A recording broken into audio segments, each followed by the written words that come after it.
স্বাগত ৩ মিনিটের খবরে। সেন্ট মার্টিনের অদূরে বঙ্গোপসাগর থেকে অস্ত্রের মুখে 4টি মাছ ধরার ট্রলারসহ অন্তত 22 জন বাংলাদেশি জেলেকে ধরে নিয়ে গেছে মিয়ানমারের সশস্ত্র বিদ্রোহী গোষ্ঠী আরাকান আর্মি।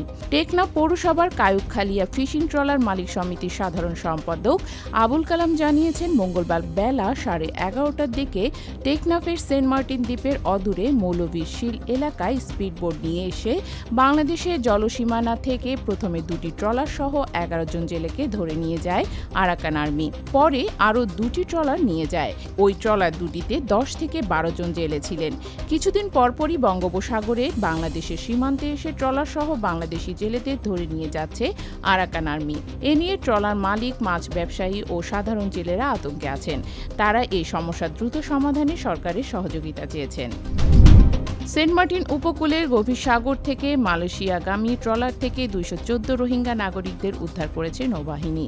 মঙ্গলবার দুপুরে সেন্ট মার্টিন দ্বীপের দক্ষিণ পশ্চিমের গভীরে সাগরে অভিযান চালানো হয়। উদ্ধার হওয়াদের মধ্যে 118 জন পুরুষ, 68 জন নারী ও 28 জন শিশু।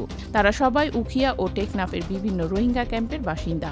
নৌবাহিনীর পক্ষ থেকে জানানো হয়েছে, সোমবার মধ্যরাতে টেকনাফের বাহারছড়া ইউনিয়নের শামলাপুর উপকূল পয়েন্ট দিয়ে 214 জন রোহিঙ্গা বোঝায় এফবি কুলসুমা নামে একটি ট্রলার মালয়েশিয়ার উদ্দেশ্যে রওনা হয়। মঙ্গলবার দুপুরে সেন্ট মার্টিন উপকূলের দক্ষিণ পশ্চিমে 44 নটিক্যাল মাইল দূরে গভীর সাগরে ট্রলারটি অবস্থান করছিল।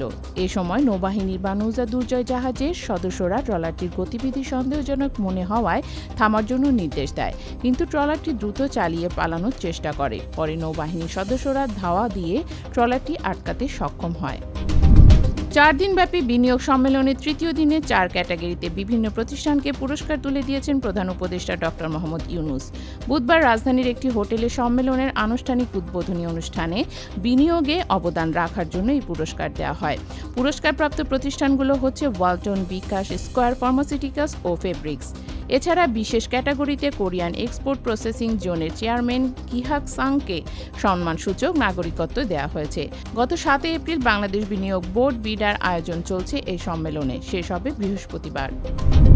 ফিলিস্তিনের গাজায় ইসরায়েলি বর্বরতার প্রতিবাদে বিক্ষোভ চলাকালে সিলেট, চট্টগ্রাম সহ দেশের বিভিন্ন শহরে বাটা, কেএফসি সহ বিভিন্ন দোকান, রেস্তোরাঁয় হামলা, ভাঙচুর, লুটপাটের ঘটনায় অন্তত 72 জনকে গ্রেফতার করা হয়েছে।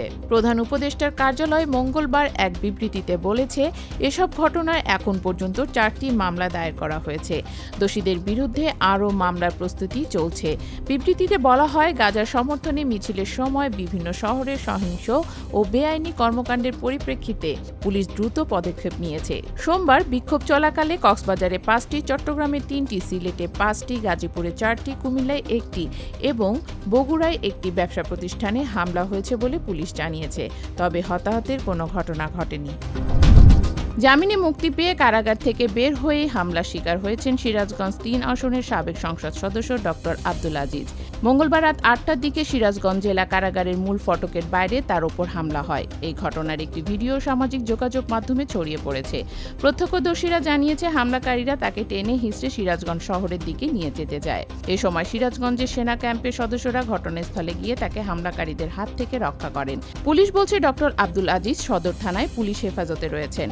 সিরাজগঞ্জের তারাস থানায় দায়ের করা একটি হত্যাচেষ্টা মামলায় গত 3রা ফেব্রুয়ারি ঢাকা থেকে সাবেক এমপি আব্দুল আজিজকে গ্রেফতার করে পুলিশ। মঙ্গলবার জামিনে মুক্তি পান। ধন্যবাদ এতক্ষণ সাথে থাকার জন্য।